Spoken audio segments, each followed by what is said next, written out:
Hello everyone, welcome to Neso school. हमने पिछले lecture में फेडरलिज्म के की फीचर्स को पढ़ना शुरू किया था। पिछले पार्ट में हमने शुरू के 4 फीचर्स को डिटेल में समझा था और आज हम रिमेनिंग फीचर्स को अच्छे से समझने वाले हैं। हमारे इस लेक्चर का नाम है की फीचर्स ऑफ फेडरलिज्म पार्ट 2। तो देखते हैं इस लेक्चर के टॉपिक्स। हमारा सबसे पहला टॉपिक होगा की फीचर्स ऑफ फेडरलिज्म, जहां पर हम रिमेनिंग 3 की फीचर्स के बारे में अच्छे से समझने वाले हैं।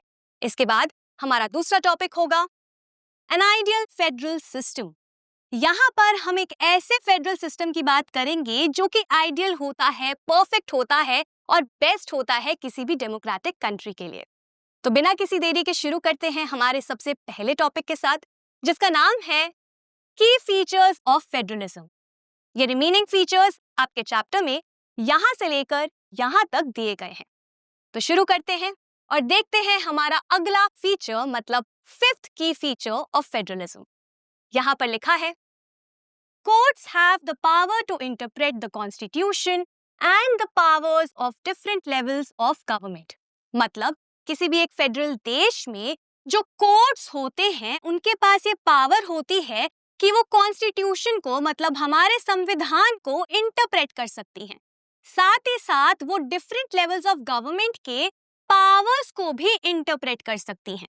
मतलब कि जो कोर्ट्स होते हैं वो कॉन्स्टिट्यूशन में दिए गए क्लॉजेस, कॉन्स्टिट्यूशन में दिए गए प्रोविजंस को इंटरप्रेट कर सकते हैं, मतलब कि उनका मीनिंग समझ सकते हैं और हमें समझा सकते हैं कि उन प्रोविजंस का मतलब क्या है।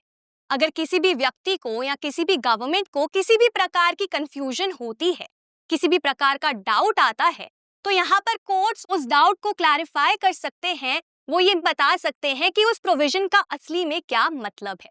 इसी के साथ साथ ये जो कोर्ट्स होते हैं ये गवर्नमेंट के जो अलग अलग लेवल्स होते हैं उनकी पावर्स को भी इंटरप्रेट करते हैं।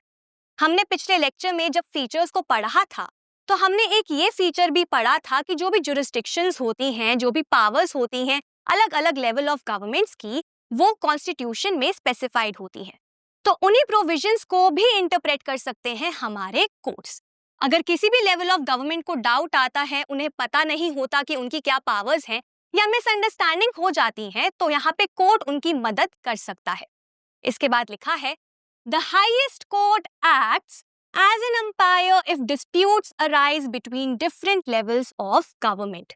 मतलब जो हाईएस्ट कोर्ट होते हैं किसी भी फेडरल देश में, जो हाईएस्ट कोर्ट होता है, मतलब अलग अलग लेवल्स होते हैं कोर्ट के भी, तो उसमें जो कोर्ट जिसके पास सबसे ऊंचा दर्जा होता है उसे हम हाईएस्ट कोर्ट कहते हैं। तो जो भी एक हाईएस्ट कोर्ट होता है वो एक अंपायर के तरह, मतलब एक न्यायाधीश के तरह एक्ट करता है। कब? जब किसी भी लेवल ऑफ गवर्नमेंट के बीच में डिस्प्यूट हो जाता है, मतलब लड़ाई हो जाती है। फॉर एग्जाम्पल, अगर किसी भी एक स्टेट गवर्नमेंट और सेंट्रल गवर्नमेंट के बीच में कोई डिस्प्यूट हो जाता है, किसी प्रकार का कॉन्फ्लिक्ट हो जाता है, तो उस समय ये जो हाईएस्ट कोर्ट होते हैं ये एक अंपायर के तरह एक्ट करते हैं। ये फैसला देते हैं कि क्या सही है, क्या सही नहीं है और क्या होना चाहिए। मतलब वो एक सॉल्यूशन देते हैं उस डिस्प्यूट को खत्म करने के लिए। अब यहाँ पे अंपायर का मतलब क्या हुआ ये समझ लेते हैं। अब आप सभी ने मैच तो देखा ही होगा क्रिकेट का, कभी ना कभी। अब उन मैचेस में आप देखते होंगे कि 2 टीम्स होती हैं जो एक दूसरे के खिलाफ खेलती हैं और वहां पर कुछ अंपायर्स भी होते हैं। अब वो जो अंपायर होते हैं वो रूल्स एंड रेगुलेशंस के हिसाब से फैसले लेते हैं। वो बताते हैं कि कौन सा प्लेयर जो है वो आउट है, कौन सा प्लेयर नॉट आउट है, या किसने नो बॉल डाली।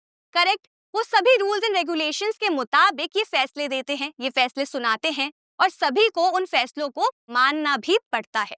उसी प्रकार से एक देश में भी होता है। किसी भी एक फेडरल स्टेट में, फेडरल कंट्री में भी जो हाईएस्ट कोर्ट होता है वो इसी तरीके से एक अंपायर के तरह एक्ट करता है।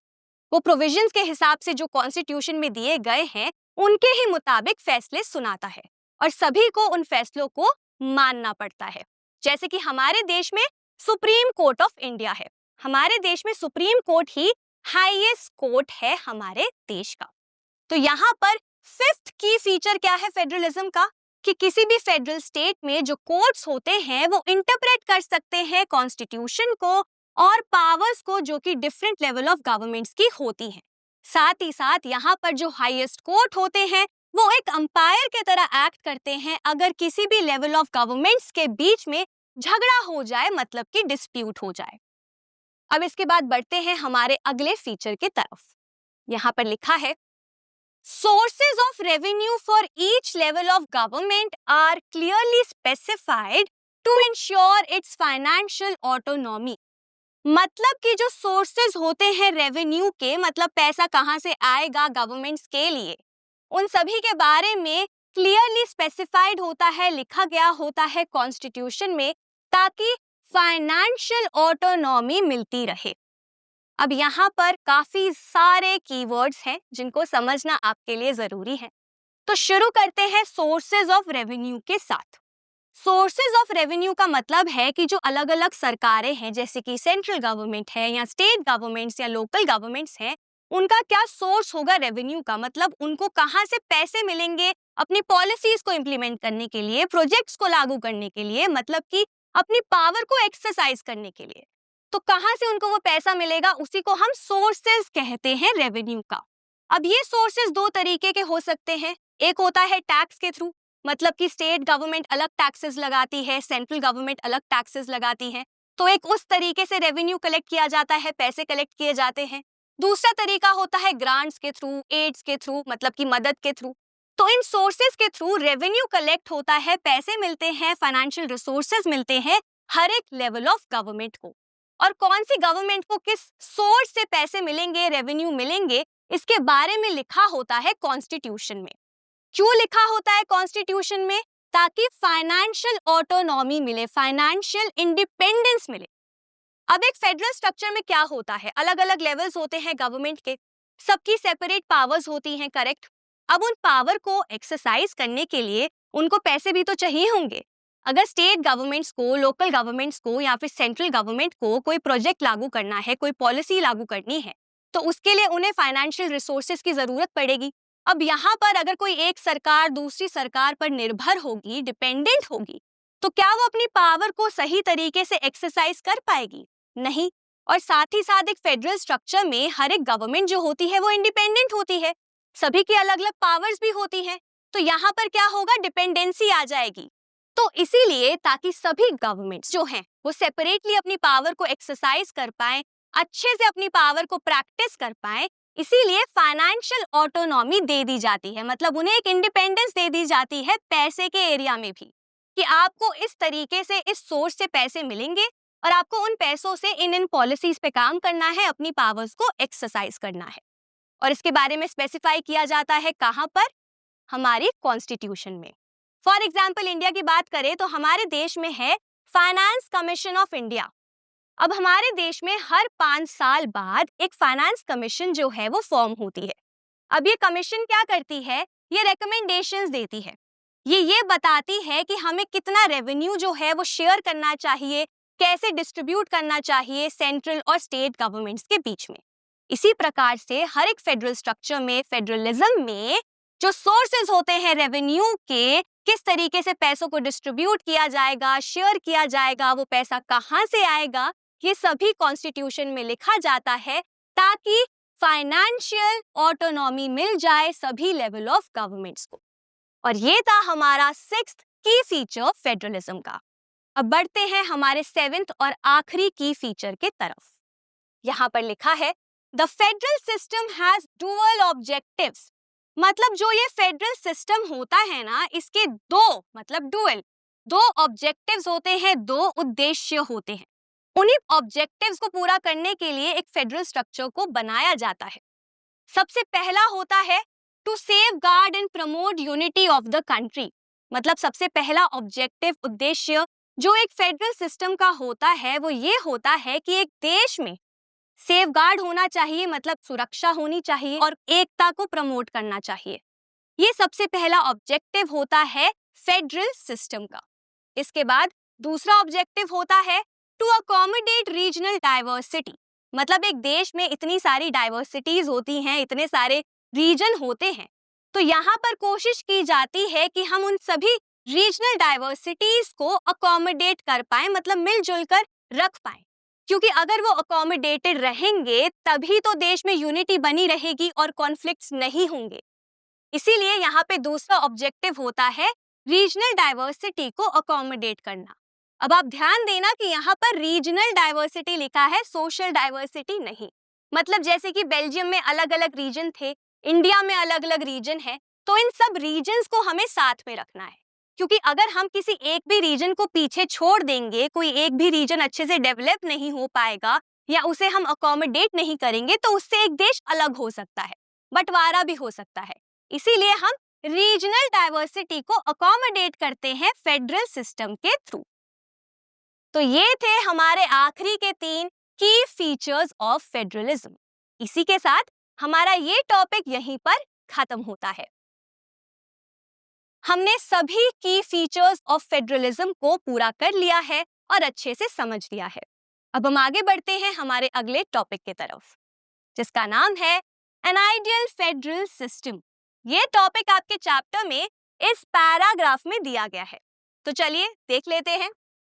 यहाँ पर लिखा है, An ideal federal system has two aspects that are crucial for the institutions and practice of federalism.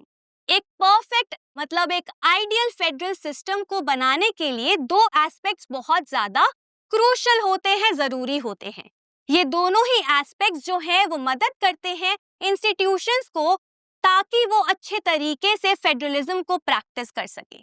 किसी भी देश में अच्छे तरीके से फेडरलिज्म प्रैक्टिस हो सके, और इसके लिए क्या जरूरी है, ये 2 एस्पेक्ट्स। और जब ये 2 एस्पेक्ट्स पूरे होते हैं तो एक ideal form of federal structure form हो जाता है।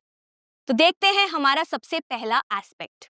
यहाँ पर लिखा है, agreement to live together, governments at different levels should agree to some rules of power sharing. अब आपको याद होगा, हमने पिछले लेक्चर्स में जब हम फेडरलिज्म के मीनिंग को समझ रहे थे, तो वहां पर हमने फेडरेशन वर्ड को भी समझा था।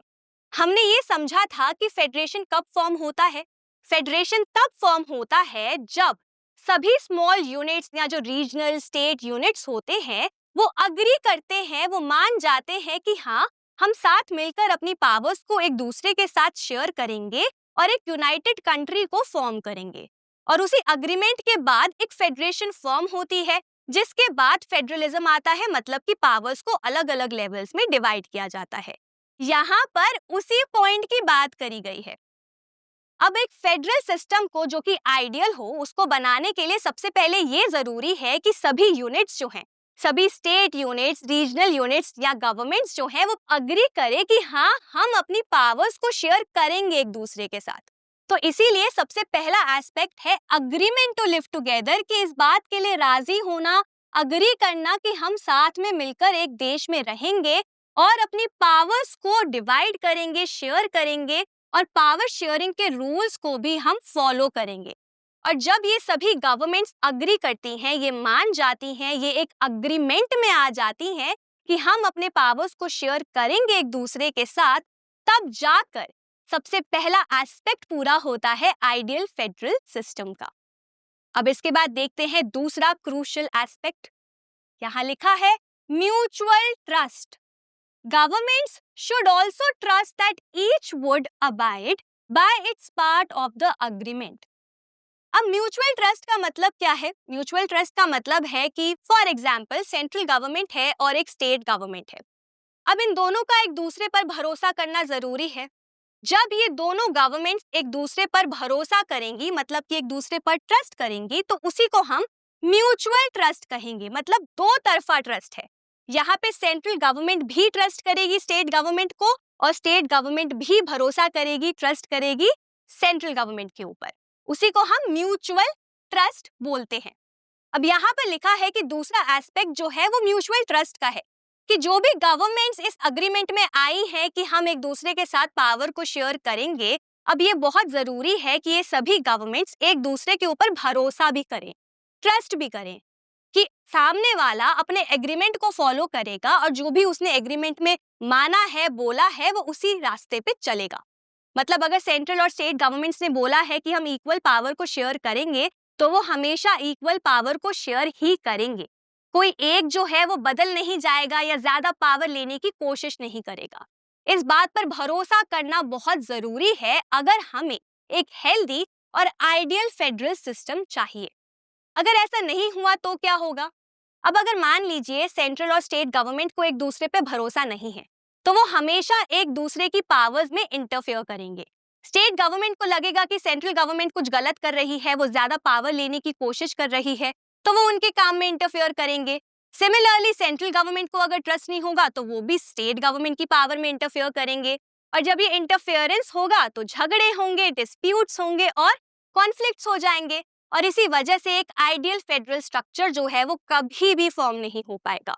इसीलिए जरूरी है कि जब ये सभी गवर्नमेंट अग्री कर रही हैं कि हम रूल फॉलो करेंगे पावर शेयरिंग के, तो उसके बाद वो एक दूसरे पर भरोसा भी रखे और ट्रस्ट भी रखे। इसके साथ ये भी जरूरी है कि सामने वाली जो गवर्नमेंट है वो उस भरोसे पर खड़े भी उतरे, मतलब वो उनका भरोसा ना तोड़े। जब ऐसा होगा, जब ये दोनों एस्पेक्ट्स पूरे होंगे, तभी जाकर एक आइडियल फेडरल सिस्टम जो है वो फॉर्म होगा। तो यहाँ पे दो एस्पेक्ट्स कौन से थे? Agreement to live together and mutual trust. इसी के साथ हमारा ये टॉपिक भी खत्म हो गया है, जिसका नाम था एन आइडियल फेडरल सिस्टम।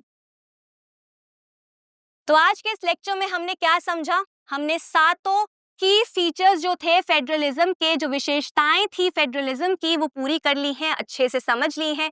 इसके बाद हमने ये भी समझ लिया है कि एक आइडियल फेडरल सिस्टम कैसे बनता है, उसके लिए क्या एस्पेक्ट्स जरूरी होते हैं। आज के लिए बस इतना ही। मैं उम्मीद करती हूँ कि आपको ये दोनों ही टॉपिक्स बहुत अच्छे से समझ आ गए होंगे। अब मैं मिलूंगी आपसे अगले लेक्चर में एक नए और इंटरेस्टिंग टॉपिक के साथ। Thank you.